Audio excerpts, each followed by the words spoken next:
Hey everybody, welcome back to another episode of God Built This Podcast. I'm your host Maxine and we're on episode 69.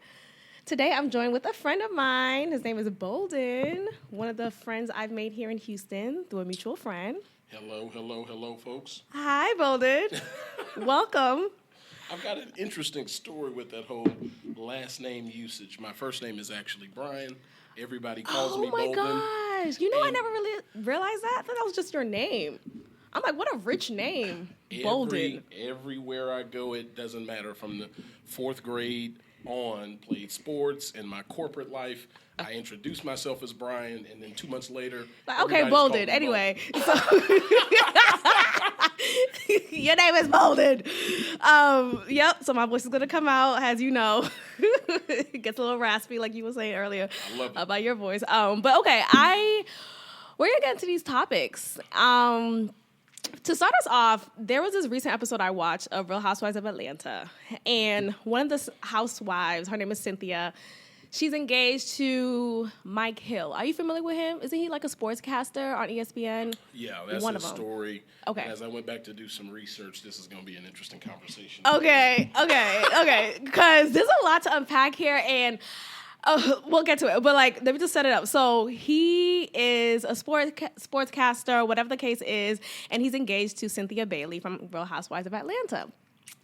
Through their engagement, Cynthia's been learning a lot about him more and more as a man and realizing this nigga don't have any man friends. Like, he doesn't have any male friends. He's only hanging out with females, women around his age, and maybe a little bit younger or maybe a little bit older, but only female friends.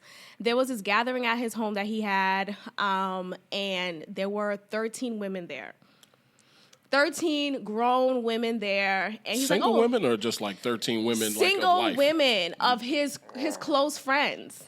And he's saying how he just doesn't have that many male friends and he just loves his female friends and they just get along, and it's questionable, one. But he's painting this image that he's this pretty chill, like he just loves women. Now, I know you're like sweating bricks over there. I haven't started sweating yet. Okay. However, be that as it may. So what's your take on that? Is that I think there's a problem. Like, what is going on with a man who doesn't have a lot of male friends? Okay, so we're going to open this with two sides, all right? So I've actually come and evolved. I'm going to sound like real radio personalities here. Let's do it. But I really used to believe that specifically there is no such thing as completely platonic male and female relationships. Ooh. Even if that's where they end up, is that how they actually started? Okay. So when you step back from that, I mean, I've operated my whole life really based on that piece. And then actually until you brought up this topic and kind of made me start some research and kind of do some self-reflection, I was like, wait a minute, am I that guy? So I actually have a lot of male friends. You know, I classic high school jock, played football, so I got a ton of football friends.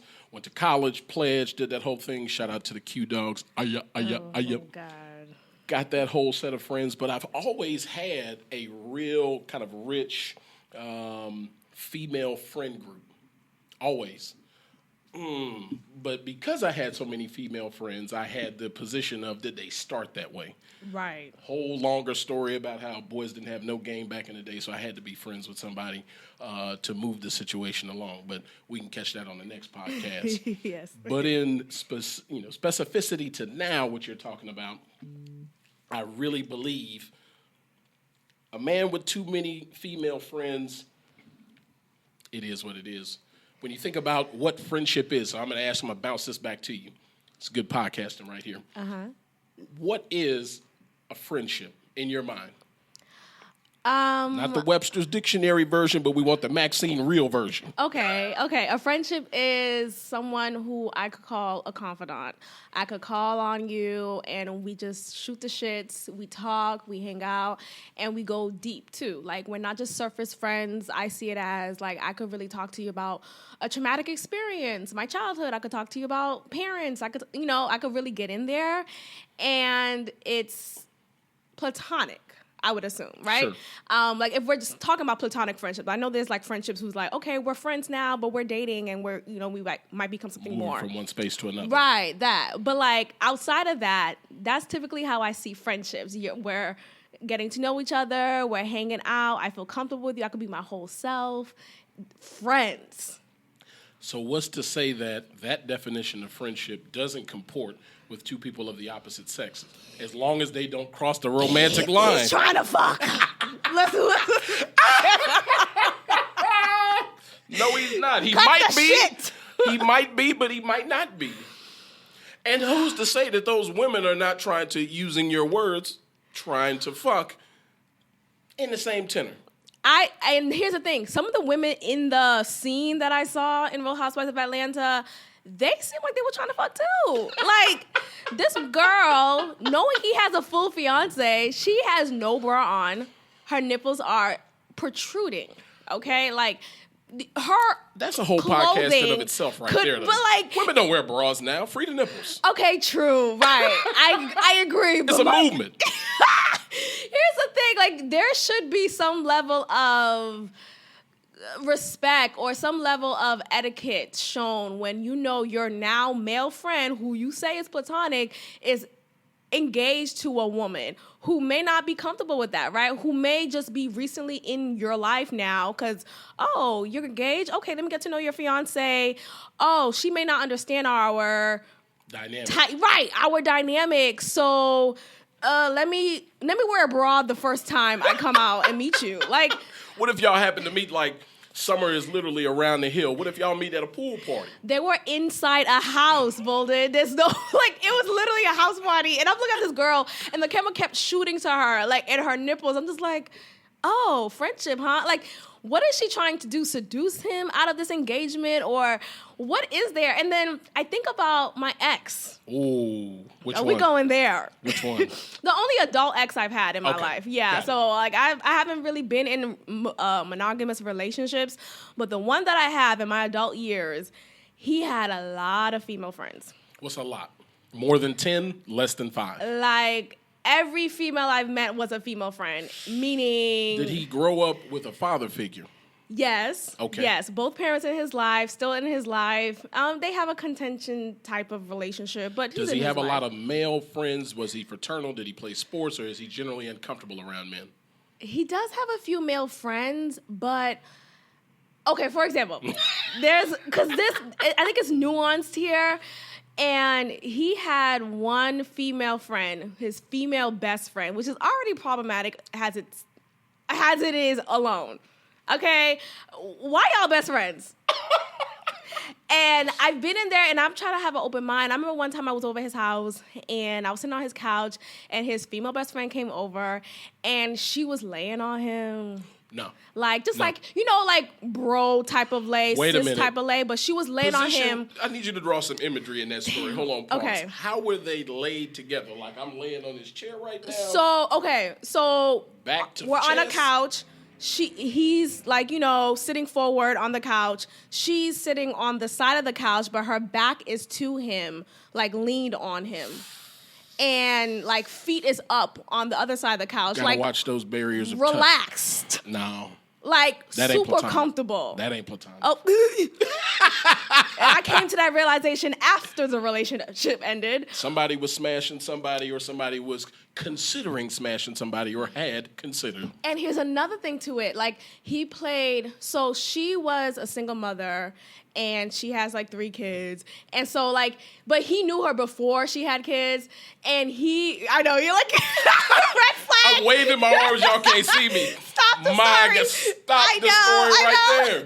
I know. And they so, were supposed to be together forever back from high school, but they missed the love and basketball moment. You know what? I feel like it had to have been something like that, because he plays such a role in the kid's life, in like just helping her parent and helping her get by, because she's struggling on their own. I don't know. I haven't looked at that nigga since 2010. Like, so. Facts. Move on. I completely move on. But just for the context of what we're talking about, that's an example of because I've seen it from a standpoint of that's inappropriate. So I don't know how it looks like to have an appropriate, right? But then now I'm like, my image is construed, right? But like, so what y'all can't see is I have my hand up.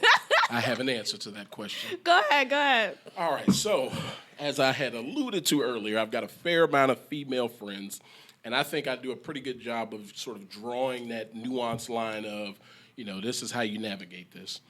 All right, so with my specific female friends, because that doesn't mean over 33 years of living, I haven't crossed those lines or haven't crossed the line and said, whoops, let's not do that and chalk that one up. So that right there. Bam. Now there's a line to be crossed? There are several implicit lines, implied and express. An implied line would suggest that when somebody else gets in another relationship, your relationship with that friend is going to change. Right. You need to be real specific and real honest in that moment. When I'm in relationships, so I'm like you, I've only been in probably two and a possible serious relationships. What's that mean? You don't play spades where you got them hands and you counting books? So my black card may be taken away. I actually don't know how to play spades. We're going to talk about that after. So yeah, that's another podcast. But for the rest of the folks that's on board, I'm sure we got some spades players. So I've had two possible relationships. Another story. But I'm really intentional about saying, hey, look, I've got, friends that are XYZ. Yes, they are women. Yes, I've known them for some time. And no, we haven't crossed that line. Or if we have crossed that line, I'm going to be real specific with my partner and tell her, look, we crossed that line. Here's what happened. Here are the details. I need you to operate from a position of information versus a position of I'm going to throw some shit back at you, all right? Or have somebody else throw some shit back at you. There's nothing worse than pulling up to homecoming with me, and then somebody said, did you know he was friends with such and such? And it's like, oh, so you were friends with such and such? Who the fuck is such and such? Well, such and such happened in 2010 is which I need you to be able to respond with, and it was closed down by 2013, and he don't even talk to the nigga no more. That's what I need. That's a good close. Shut but if it down. you aren't intentional about that, you're really asking for some problems. The second piece of this whole thing, because I operated from a position of none of these relationships ever started in a platonic fashion, somebody was talking about fucking on somebody. Hold on, let's rewind that. Somebody was talking about fucking on somebody. Somebody was talking about kissing somebody in the mouth in the middle of the club. That's how y'all's interaction started, even if y'all end up being platonic. Because I got plenty of platonic female friends, but I can almost guarantee you that in 76% of those, the criteria I just laid out prior to, that's how they started. But it's okay. You ain't want to mess with me. I wasn't trying to mess with you. We ended up being cool. We can go buy drinks, but guess what? I'm not going to be leaning up on you or have you leaning up on me while we're watching Netflix or while we listening to podcasts while you're there with your partner. And I may not even get invited to y'all's wedding. That's okay. Say it. Like the boundary needs to be set and clear, right? Real specific. We need specificity. We need that. And so when I was watching that episode, I was like, why isn't Cynthia saying anything? Why isn't she speaking up in this moment? Because then you have the man, because I've said this to my ex. I've said, you were a little flirty with such, it was another female friend too, that it was like several, he was just. A lot of gray areas, and then he never gave you context about it before you met these women. Yeah. And then, That's not a man, that's a boy. Oh, say it again, but he was years older than me, so what age are you? But we're gonna unpack that later. We're gonna unpack that because he was like, because I would raise it up like, I don't like how you kind of spoke to her or how you were a little touchy feely or chummy chum, and he spun it around and said, "Oh, you're being insecure. You're crazy. You're doing too much. You're overreacting." That was him channeling the energy back. There we go. So now there's that fine of line of like Cynthia Bailey, who may feel like, okay, I can't speak up because I don't want to be perceived as crazy, but this is inappropriate. This is strange. I got to speak up about this. And pop culture would tell you, that there are 100 men out here operating under the position of, why do we have to talk about that if it's not a thing? Now, give that woman enough information to make an adult choice. And I've heard you talk about this in your other podcasts. Part of the issue a lot of us have in relationships, and I said us because I'm going to put myself in that camp because I'm unperfect. Communication is a problem, but if you're intentional about that communication, with partners, or in these situations like we're talking about on Real Housewives of Atlanta, which I don't watch or abide by. You know you watch that every Sunday night. Stop No, playing. Sunday nights I watch a whole nother series of shows that are not that. But as I went to go watch this show, what I walked away from it with is that communication piece. If you're going to have friends that are not a monolith of just men, and you're going to have some diverse relationships. I mean, we're just talking about, friends who are of the opposite sex. What about the opposite sexual orientation? Okay. Or how do you navigate your friends? Like, I've got a ton of those. You see me with this lovely Texas A&M gear in here. I've got friends of different political affiliations. So in my mind, how you navigate all of those things are really kind of central to how you communicate and dialogue, create space, create respect boundaries, and then showcase to be seen the respect that you give with people in relationships. One of the questions I asked you earlier was, what is a friendship? Well, a friendship is exactly how she said it earlier, but it's defined by respect. It's galvanized through performance in that relationship. It's symbiotic. We both get something from the relationship. And that could be with two opposite sexes, or people of opposite sexual orientations, political affiliations, experiences of life, religious preferences, etc. But if we don't have a foundation of respect that's communicated and seen over time, those are not friendships. So as you think about the person that we're talking about on the side, your ex, he didn't give you the information up front.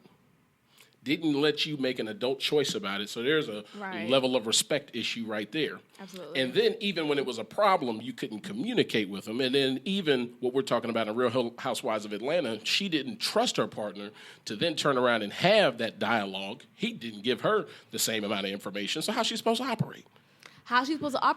And then it's just outside of Real Housewives, like there's so many women who, including myself, because like sometimes I get called crazy. Maybe I'm a little crazy, but I'm working on it.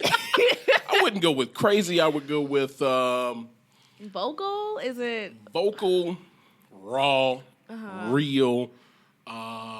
I got a couple of other adjectives, but they'll unpack themselves through the conversation as I continue to sip through this yak. Yeah, he's literally sipping through a yak right now, y'all. It's not yak. It's his old glass. It's a rye whiskey.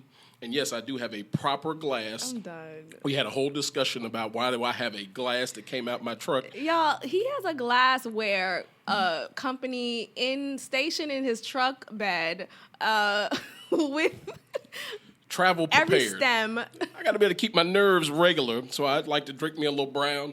This were a different environment. I might light me a little cigar. This is how I relax. Yeah, you love cigars. And ease back into it. That's dope. I just think so. Where is the thin line from questioning, your partner, then being seen as you're being insecure, you're doing too much, you're overreacting, you're crazy? Because I feel like there shouldn't even be a line. If I'm questioning you, but maybe it's the tone or maybe it's the delivery, maybe I don't know. But if it's strange to me that Mike only has female friends for the most part, that doesn't mean Cynthia's insecure, right? But maybe if you're at a certain age, because he may feel like, we're grown. Why are you acting like that? Or I think it's all situational. I think it's all in how he either gave her the information for her to be able to navigate it from a position of strength. Like actually, I've got a friend that's playing in my mind who is recently married. Matter of fact, they got an anniversary coming out before the end of this month. I won't get into folks' names because I didn't talk to him about it prior to say that. But anyway, he's got a fair amount of female friends that I'm sure his wife, who's strong-minded, just a top-notch chick plus, I'm sure she had some strong opinions about his female friends. But I actually see his previous female friends and his current wife, all of them traveling together. Matter of fact, they just told me about a trip in Chicago during the 4th of July. Shout out to Chicago, my favorite U.S. city. When we talking about going 4th of July, I'll be up there and pull up. If you're there, holla at me. But anyway. I visited there for the first time a couple of weeks ago. Yeah, I saw that recently, y'all. Pretty I went out there. Oh, no. Love Chicago. The eating, the drinking, the hanging out, the scenery, the rooftops, the women. Yeah, it's beautiful. The vibe. City life. I love shopping. That junk just expensive. Texas born and Texas bred. I'm always going to be here. But anyway, as I'm watching them, they actually travel together and do things, and he's been able to include his female friends with now his wife and his wife's set of friends. That's and the beautiful. only way that I can see that was possible is some real honest dialogue for, okay, here's how these friendships formed. Here's why these friendships have sustained themselves. Baby, this is what I need you to understand about that. And because he gave her that information up front, she could operate from a position of strength and support in her partner. And thus, now you see this kind of beautiful set of relationships that's kind of manifested itself versus, what the hell is going on here?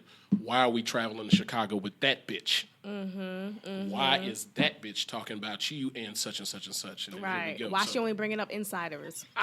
And I don't know this joke at all. So anyway, just a unifying theme there. But to answer your question, I think it's all situational, and I think it's all based on the level of communication you have with a partner. What we saw from Real Housewives of Atlanta was exactly what you don't want to do. Facts. There was moving on to Jocelyn Hernandez. Oh, Jesus. So here's the thing. Typically, there are gender roles. Let's just name that. There are gender roles. And We recently, still got gender roles in 2020? But I want to bring that up too, because recently in society, on Twitter, gender roles has been denounced. Is Twitter real life?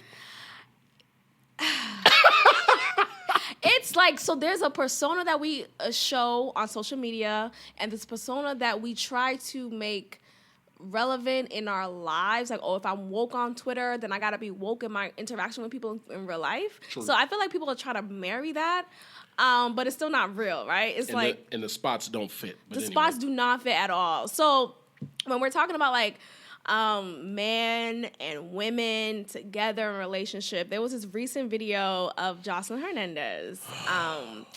Here we go. So she got down on her knees apologizing to her man, who she essentially disrespected. There was a scene previous to her apology when she was flirting with this other guy, and she was trying to feed him strawberries.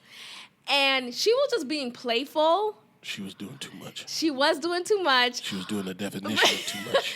But he handled it so swiftly. He's like, you need to get inside. Get inside right now. Get inside. And so he's showing her he's not happy with this. He's upset, clearly. She gets emotional, gets down on her knees, and tries to apologize. Now, a lot of people on Twitter are saying, get up. Why are you doing that? Why are you disrespecting yourself? But then again, she did something wrong, right? She disrespected her mate. So where is is there a line when you're apologizing? Should you even consider the fact that, I'm a woman, I shouldn't be doing this action of getting on my knees? There's so much context and nuance to what you're asking there. So I immediately saw that and was immediately, everybody has a position about something. So let me make a disclaimer. What happens between you and your partner and how you two navigate the difficulty and beauty of a given relationship is your choice based on the standards you two set for one another. Okay, that respect dynamic that we talked about, how you communicate, how you vibe, how you apologize, how you treat joyous moments, how you work through difficulties, that is your choice for you and your partner, okay? Now,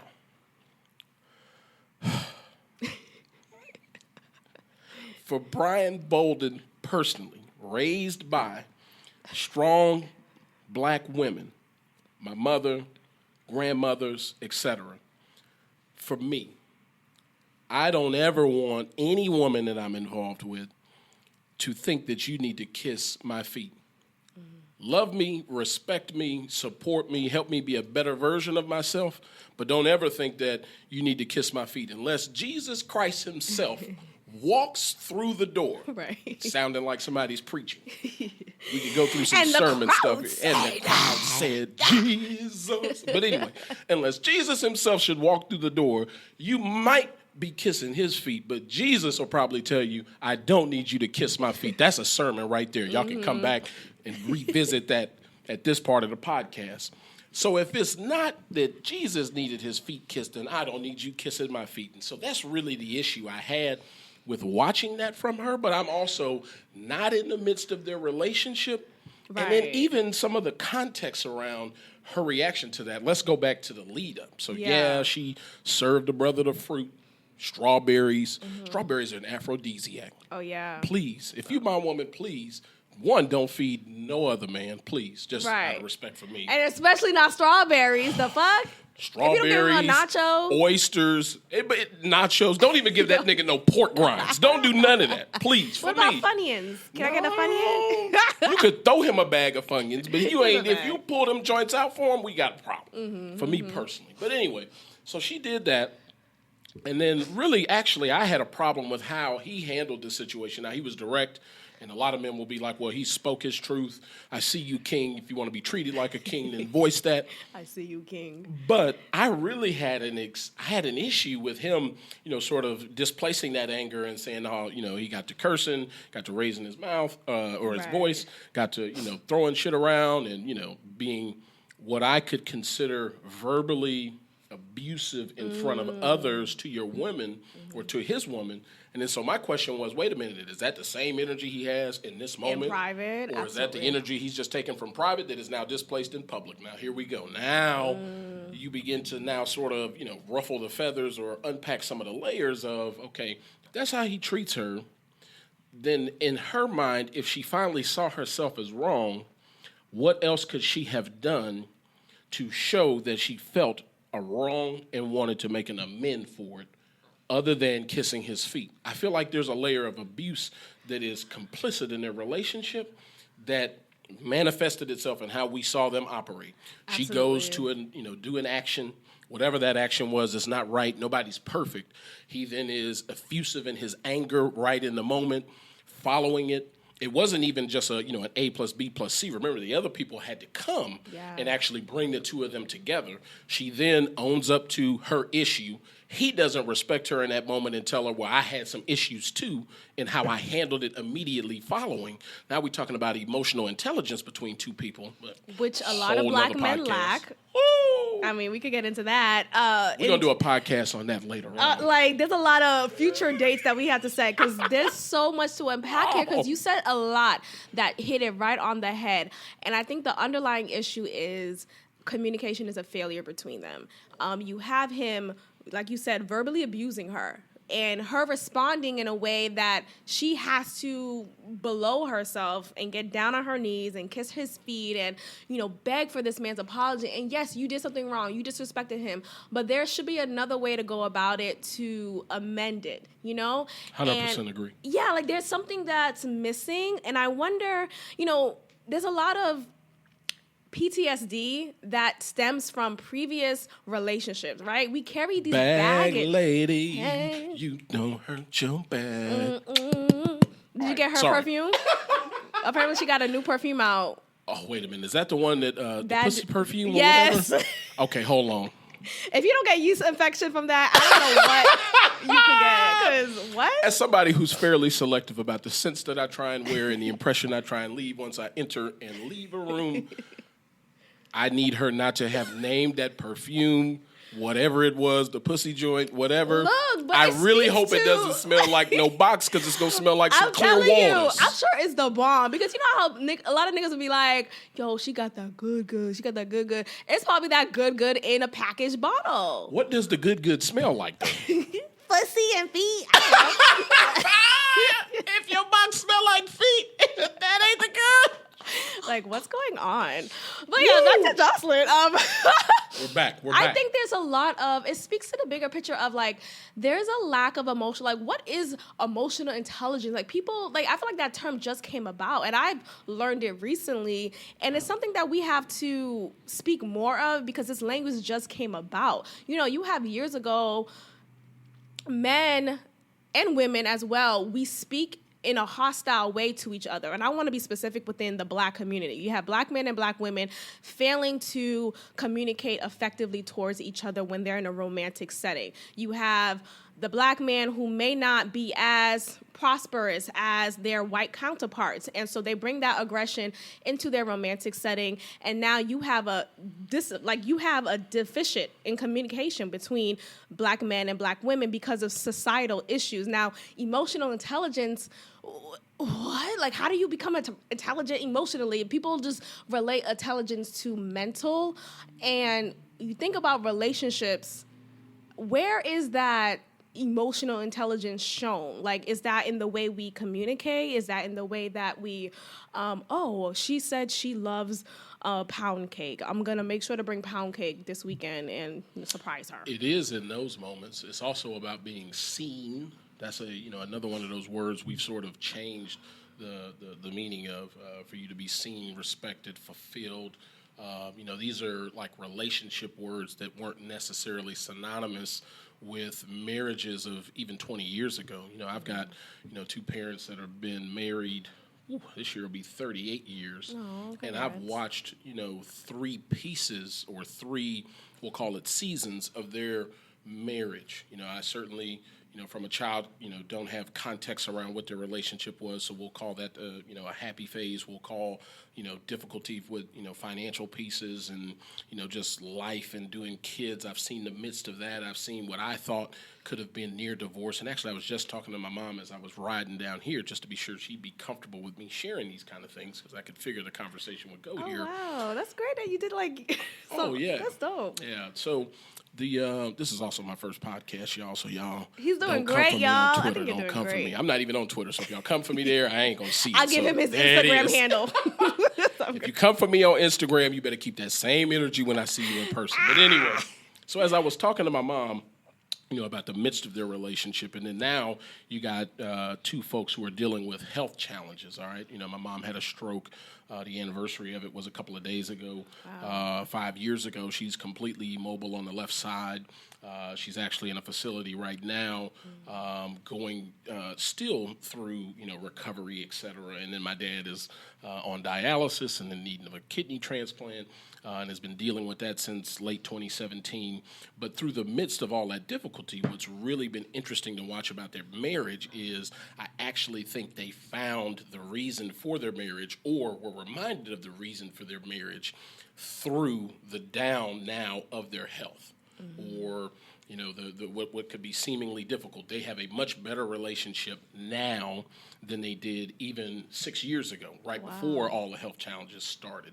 So I feel like in all of what we're talking about here, and giving context to all that communication piece, life circumstances, et cetera, that's what's going to give you a partner that is sort of a soulmate, a best friend, a relationship that you can count on, et cetera. And I'm going on here, and I'm going to pick my yak back up and come back.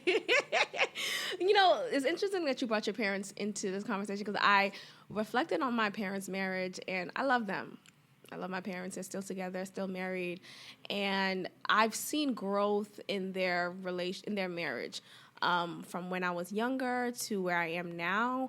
I remember being younger and witnessing very hostile arguments and I could point it to my mom, honestly, like her communication style was very aggressive and was it? Loud. And, excuse me. Apple doesn't fall far from the tree. And you know what? As I'm getting older, in my 29 years of existence, I'm realizing, look at our similarities. Apple doesn't fall far from the tree. It's so crazy.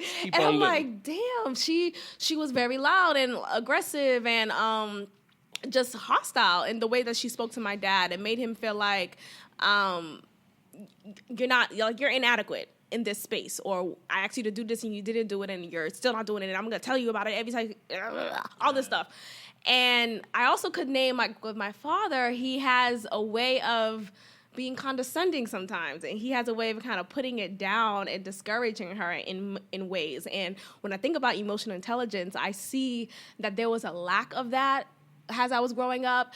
In the years that it's been better now, and as I'm seeing it from my adult perspective, I was able to kind of step into their arguments by like speaking to my father, like, hey, Dad, maybe if you said it in this way, da-da-da-da. And it's interesting how much more open he is to receiving advice. Like, where was this when I was 12?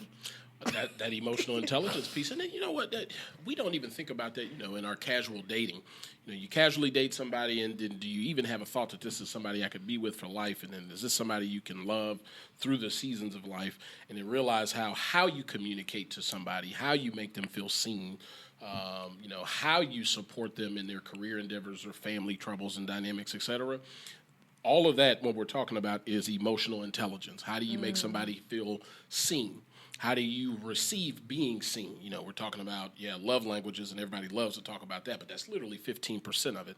Because then in your action, not necessarily in your voice, are you supporting and or providing context to your ability to emote and be intelligent in how somebody emotes back for you to create a dynamic and an environment that's conducive for growth or sustainability.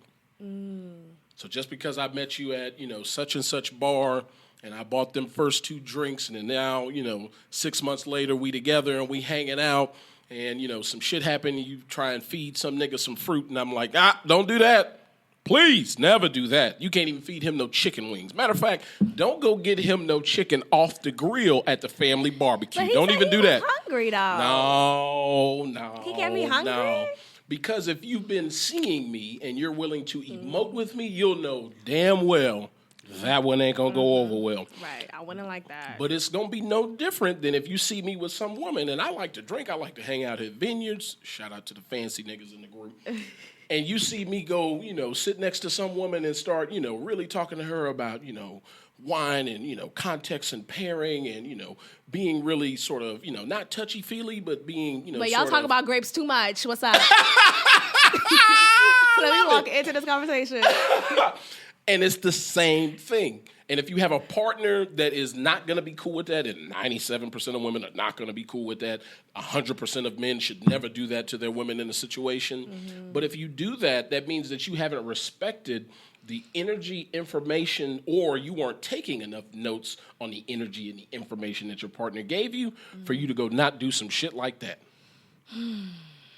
I mean, look, Bolden, I want to know what your degree is in, because the level of intelligence you're spewing out right now. Construction science. I'm Texas born, Texas raised. Smart as hell. Here, I'll do a quick plug right here. So I was born in Southwest Houston. Finished high school from Sugar Land, played football, took those talents like LeBron James said, to Texas A&M, fighting Texas Aggie class of 2009. Whoop! It's a thing, sorry. Okay. Been in Dallas, got my degree in construction science, went to Dallas, lived there for about 4 years, built hospitals for a living. You want to talk about being able to run some game. Tell a chick that you build hospitals for a living and watch how the conversation changes. So you like medicine? So anyway, did that. Got a good opportunity to move to Austin. That's actually where I'm at now in Central Texas, but specifically in Austin, just south of downtown. And then now I work as a regional vice president for a large concrete company, Osborne Contractors. We do $275, $300 million worth of concrete work. Just took that job about 8 months ago. Been a wonderful transition, really enjoying it. There's a whole podcast worth of information about making those decisions. Now, I feel like all of my listeners, my female listeners, are hearing right now is money. Regional vice president, money. And money, really, money. Okay, so look, I've really had a hard time with that. If somebody meet, like, I'm going to go to probably the address right after if you this. say you're the vice president of anything, you got money? Yeah. I'm the vice president of HEB, money. So let's just go ahead and get into this. Which is the local grocery store in Since Texas. this recent transition, title change and everything that comes with that, I have actually been struggling in some of the interactions with women as you meet them for the first time. So, I mean, if you know me from my college years, and I have a number of folks who are listening from my college years, and they'll be like, well, we always thought that's where he would end up or some shit like that. Or if I knew you in high school, you probably had, similar thoughts. But if I meet you now, fresh in life, at a bar, and you ask me what I do for a living, when that comes up, I'm actually really uncomfortable. I'm going to tell you, well, I work in the construction business and concrete specific, and I'm going to leave it right there. And it's not that I don't want to be honest. It's just that I don't want you to see me with the money gold digging eyes. But here's the thing. When here's a stereotype, because has a black man, if a black man were to say to me, if I meet a black man at the bar and I ask him, oh, what do you do for a living? He's like, oh, I'm in construction. I'm thinking you're on the grounds, right? I'm thinking you're one of the ones who's whistling at me when I'm walking. I'm turning around. Like, I'm not interested anymore. You better be specific in your title. Well, hold on. But I feel like, I'm also a person that, is given a certain vibe, a certain amount of information that, at least in your dealings with me, you need to be able to pay attention to that. So how many cats are going to say that, I work in construction, and when you met me, I was probably drinking, Camus from 1987, or, I'm drinking, dark rye right now, or, you guys have heard me now on a podcast rambling on for about 20, 30 minutes now, using some of the vocabulary and context that I use, and then so you should have enough information by the time we get to the employment discussion for you to think, wait a minute, he works in construction, he works in concrete. Nigga, what you do for them? What you do for them? Ask the next question. That's really what I want. So what do you do? So what do you do? Is like, that's what I would say if I'm continuing. Like, okay, so what do you do? And I would say, well, I work in leadership. And your next question would be like, okay, nigga, what do you do? So what do you do? And then I'm probably, at that point, I'm going to feel a little under the gun, and I'm going to well, let me go ahead and just throw this one out there where I work as the regional vice president for this how is that company. role? How is, you know what I mean? Like, I like to be specific, because anyway, I don't want to talk too much about your personal life, but that's what I would do.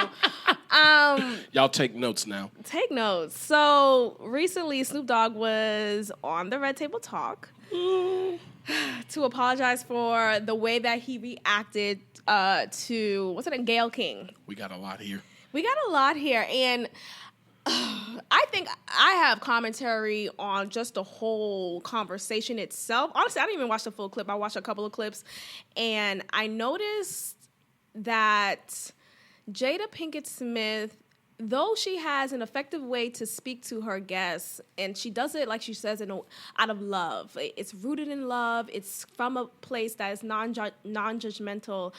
And yet, I think that is ineffective to a point where you have certain men who are not held to the fire for their behavior. Transgressions. For their transgressions. And you have, I'm just going to love on you. And yes, love is needed, but also I want to tell you, you were fucked up for that. And let me just kind of nail you to the cross. And what is up with that? And and we talk about emotional intelligence. I think about how he reacted, though I feel like his feeling, so just to get some context, Snoop called Gayle King a dog-faced bitch after she had an interview with Lisa Leslie, and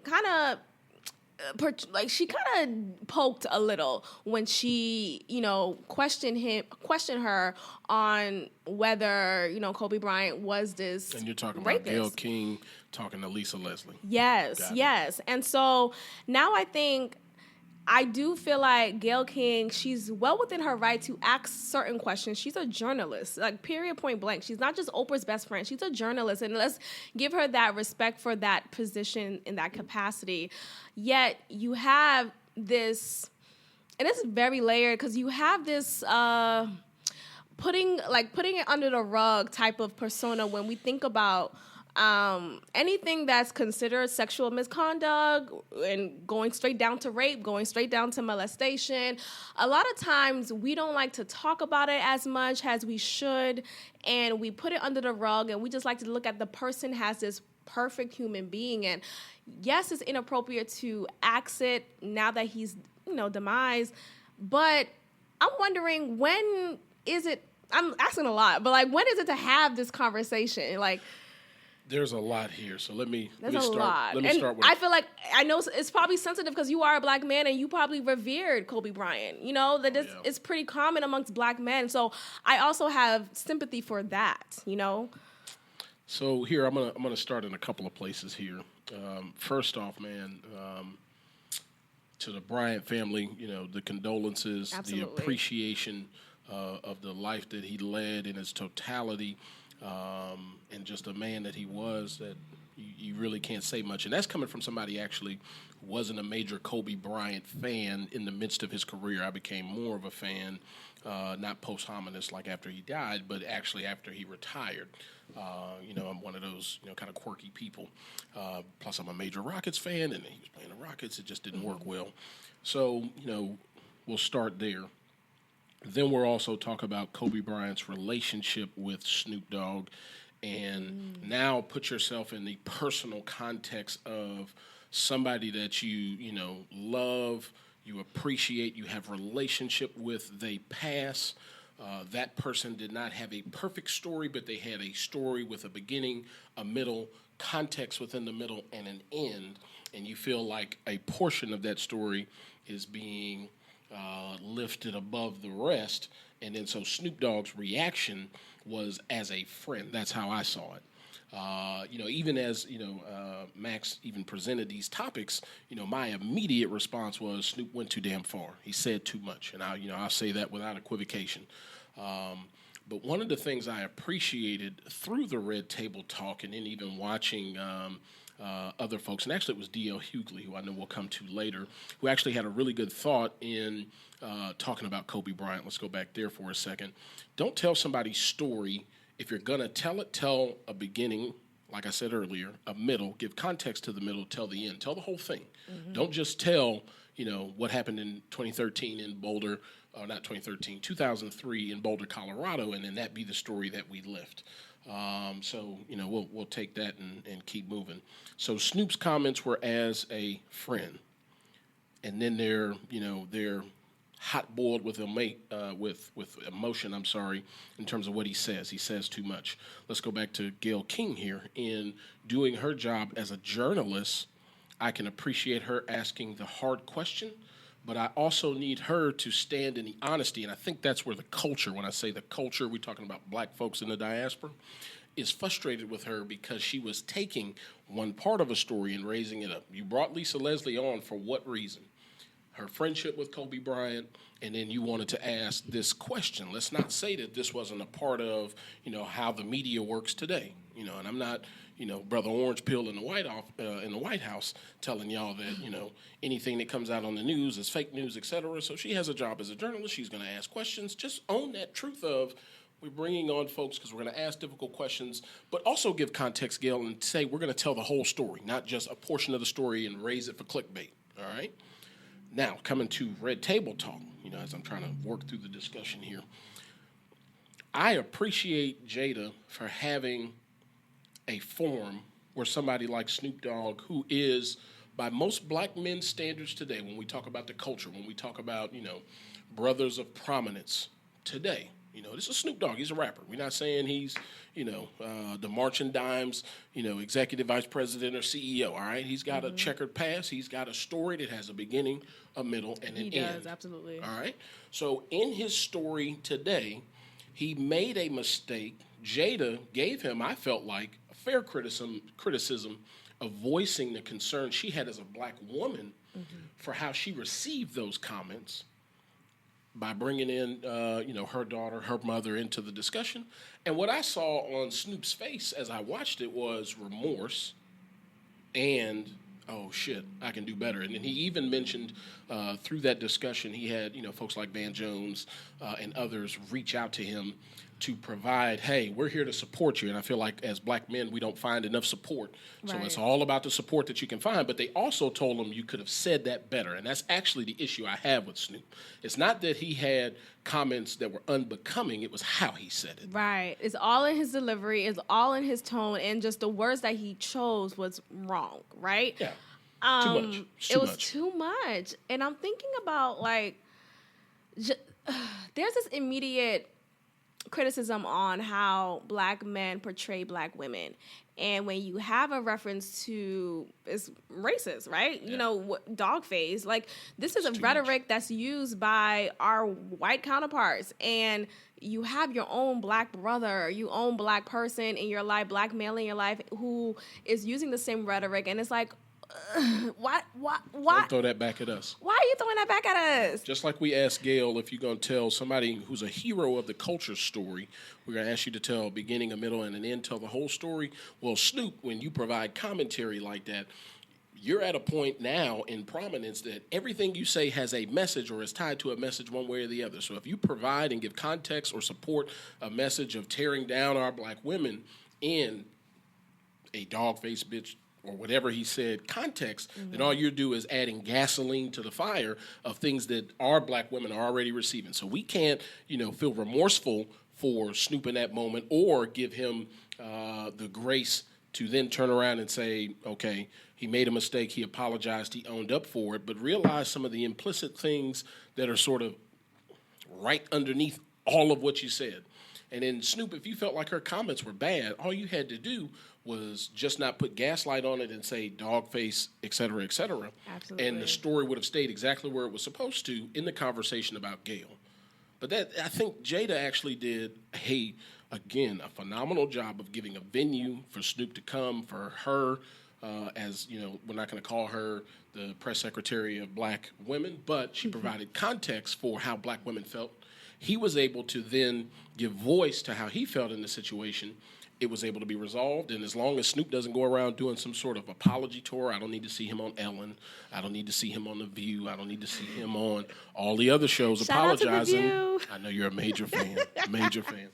Funny story, I have literally never watched one episode of The View. You need to get a life and watch The View. I'm in the middle trying to make some money in the middle of the day. I don't have time to watch The View. View. You can multitask. Yo, I feel like I'm a View advocate. One of these days, I'm going to be an audience member and be like, look, everybody. What she's saying is one day she's going to end up on the stage. We're going to speak that into existence. Yes, amen. Bolden, I love this. You are amazing. I do want to, just to kind of close out on Gail, there was one of the questions that she asked Lisa Leslie. She asked her, well, you wouldn't see him in that light, right? You wouldn't see that. Gail, did you see Harvey messing with them chicks back in the background? Look, very interesting. And a lot of people were like, why would she's imposing her personal feelings on it. Why would she say that? But I think it's a fair question because we have, we're multidimensional people, right? We may appear one way to somebody, and to our boss, we're super professional, we're super on task, everything else. But to an ex or to a friend, a distant person in your life, you're totally different. So I think that's a fair question to ask. We need to understand that people are dynamic.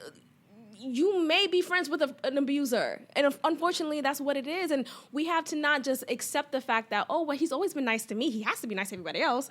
That's not true. And I'm going to take that part and tell a longer story. So I actually don't think that's necessarily an unfair question to Lisa. Lisa could have handled that a number of ways. I thought she handled it well, and I know Kobe for how I know him. The only additional thing she could have added would have been, I don't know how he was with other people when I'm not around. There's an honesty in that. Absolutely. There's a transparency in how you could answer that. But then, again, not to make this a Kobe Bryant euphemism, where I really appreciated him as he left the Lakers is you take 2003 as a portion of his story and the context there, and then now let's tell the rest of the story, the things that he did for women in sports, the things that we saw in terms of him pouring back into his relationship with his wife. Yeah, that came with a $6 million ring. Mm-hmm. And sometimes you got to do some things. If you love that woman, you got to tell that woman you love her. Give me that ring. It might mean a $6 million ring if you're Kobe Bryant. Yes. If you're in my life, that might be, something from Jimmy Chan's up the street. But it's something, okay? But it's something.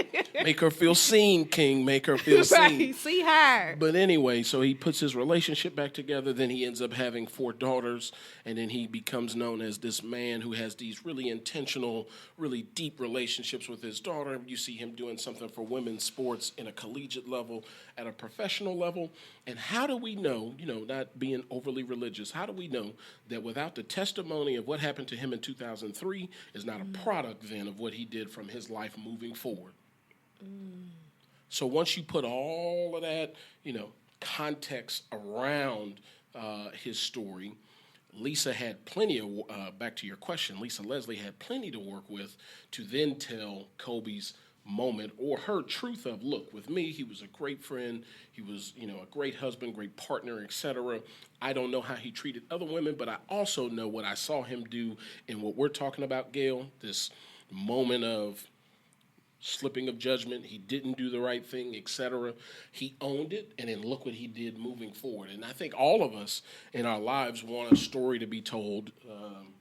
Cowboy boots hit the underneath of the joint. Texan at for real. Yeah. If you don't got your Gators on Saturday, what you doing? The rest of y'all got your J's what on. What is a Saturday without a Converse? Gator? You gotta have your Gators on and your ostrich skin boots. But anyway, to close that topic originally, I don't feel like Gail was wrong in how she asked the questions necessarily.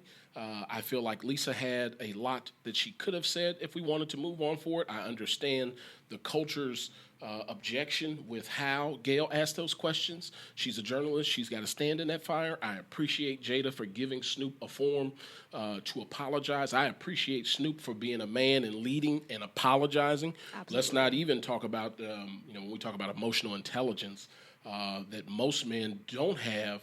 One, the conviction, the authority, or a woman. Snoop's wife was in the background probably telling him, you went too damn hard. And sometimes we need that as black men, for him to come out publicly and apologize and have a conversation about it so that we can all move forward. That's dope. And those are the words from Bolden.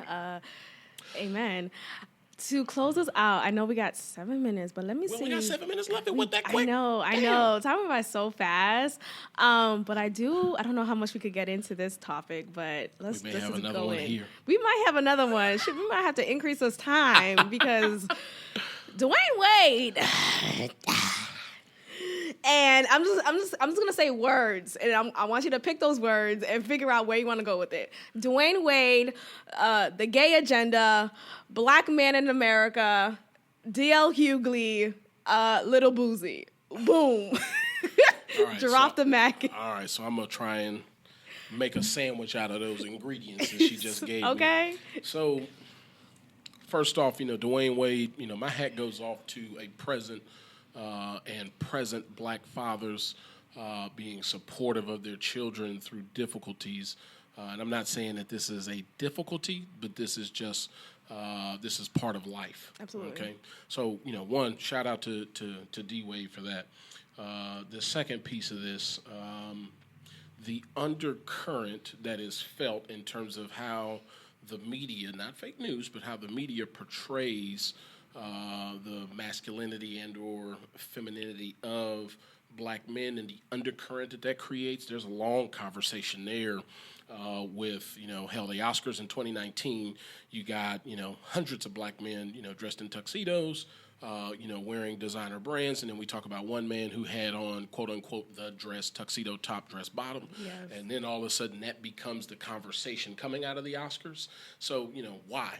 Why did that get any more conversation than anything else? Me even giving it light here in this form tells you that it had too much context, etc. So there's certainly... And then to add to that, you also see a new wave within the hip-hop industry of young artists, young male rappers who are in tight clothing, who Leave the skinny jeans at home. Skinny jeans are just a thing. They only have skinny jeans in their closet, and they're wearing that incessantly, and their boxers are hanging out, and it seems to be like, oh, is this the new thing now? What's going on? What's his name? The rapper? Which one? Which one of the little young Thundercats? One of them, the littles, one of them, and they're all wearing like just kind of feminine style clothing. You women are giving them a G-pass on this. Y'all still passing them the numbers when they walk up with the skinny jeans. I mean, you can see his ankle bones, and y'all still giving them the phone numbers. If y'all would stop giving them the phone numbers, guess what? Fashion follows. They'll stop. Okay. Noted. What works? Most men and women, you get dressed for yourself. You do the cute test once you walk past the mirror, and you be like, guess what? I'm cute. Nah. You also put your clothes on for somebody else to see. When I decided to put on these here gators today, I wanted somebody to be like, you know what? I'm feeling that nigga in them gators. There's a part of that. It's implicit. That doesn't make you worldly. That just means that's how you make your selections. Mm-hmm. But, not to, spend too much time talking about the dress of black men. let's move on to D.L. Hughley's comments, on Instagram about, the dreads are an issue.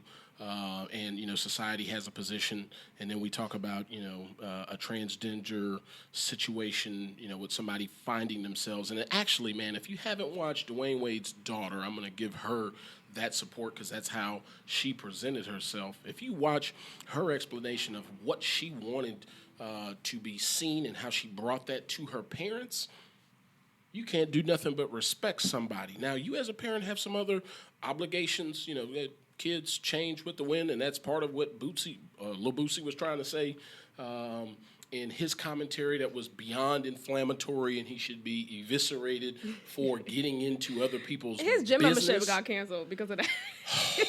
At Planet That's Fitness. right, at Planet Fitness. First off, why does he have a membership at Planet Fitness? You can't get into Equinox, you can't get into Lifetime. That's not they don't got no hood club. nigga gyms in Louisiana. But anyway. A New Orleans sports club? What's up? Where is it? Yeah, so I feel like that was some of the essence of what Boosie was trying to say. But he said it all wrong, and then he's in other people's business, and stay out your own business. You know what I mean? Like, if it matters to you, let it matter for you and your household. We didn't need to hear your commentary when we have a present black father trying to support somebody in his family of his seed who is finding their experience in the LBGTQ and I community. Wanted to make sure I got that right. And trying to find support and trying to find a voice.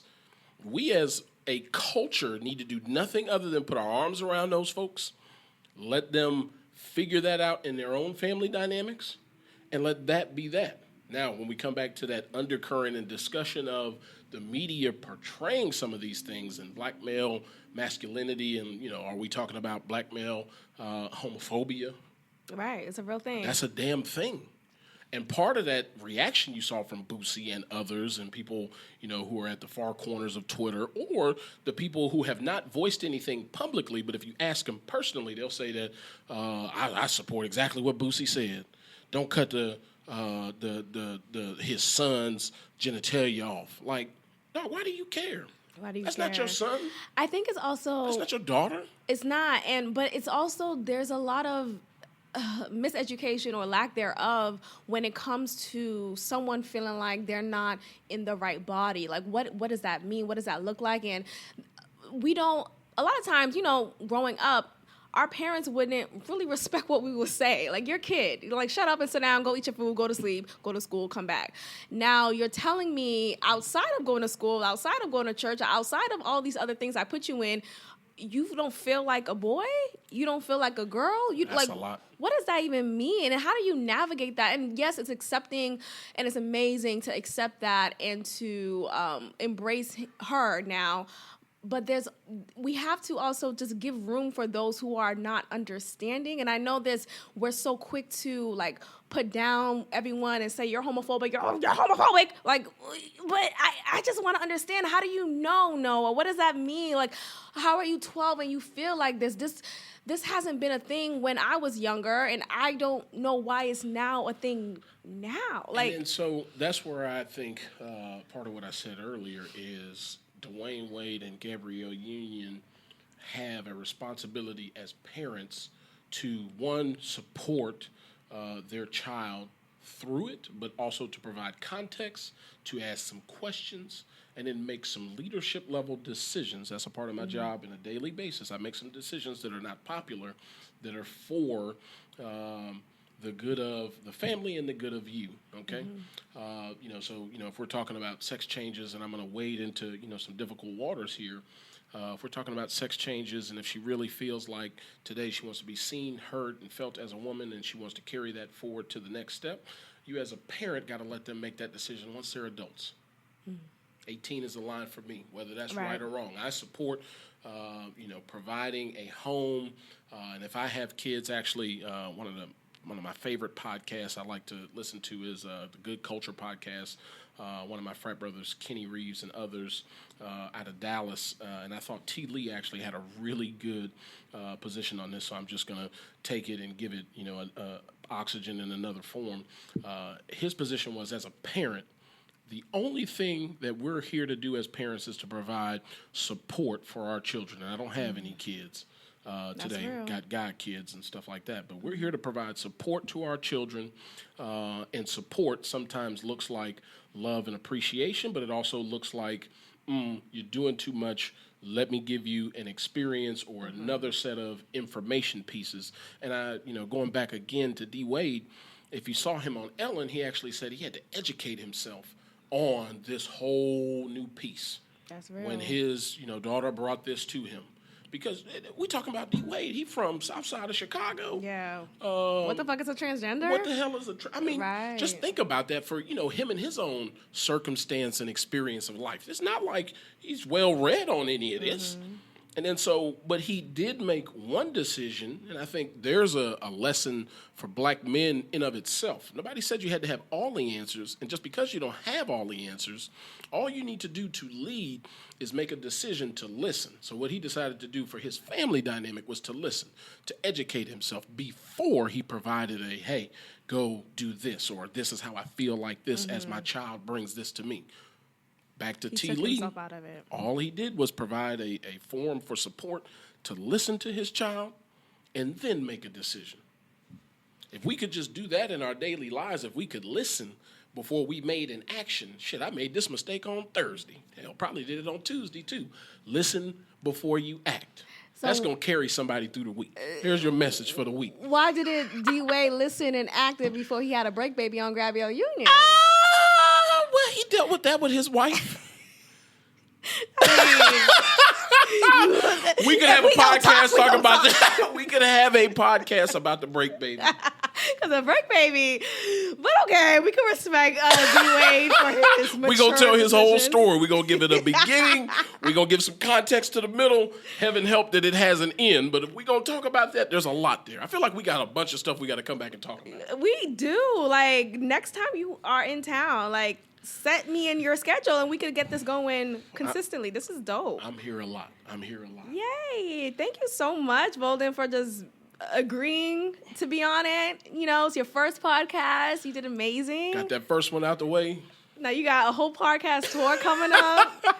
Bolden was talking about, I got 2 more podcasts in a few days. 60 days. See how people take, when you tell And one thing and then in a story. weekend. I got one coming up in the next hour. 60 days. My goodness. But this was great. Thank you so much for definitely enjoyed it. your take. And actually, let me take a moment to praise our host to make sure she feels seen. We appreciate, as a listening audience. I am a part of the listening audience, and that's actually how I ended up here. The intention, the ability to be strong but vulnerable, Yes. the ability to say what is on your mind and give voice to, I'm sure, a lot of women who have not found the space to just say exactly what it is you're saying.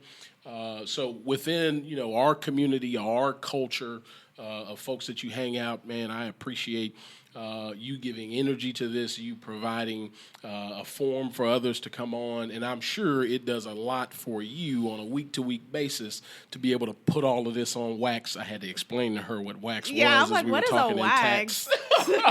But, we want to appreciate you. We want to make sure that you feel seen and keep this up because somebody is listening. Yes. Somebody is yelling in the car saying, I wanted to say the same shit. I just said it. So thank you. I said it for you. And with that, thank you. Thank you. Thank you so much. I received that. Yes. You might make me cry.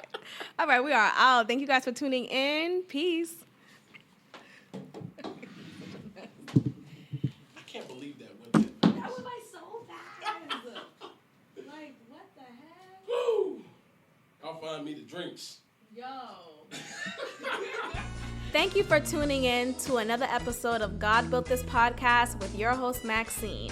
Be sure to leave a review, give me 5 stars, and of course, subscribe. Also, follow God Built This Podcast on Instagram at God Built This Pod. God bless.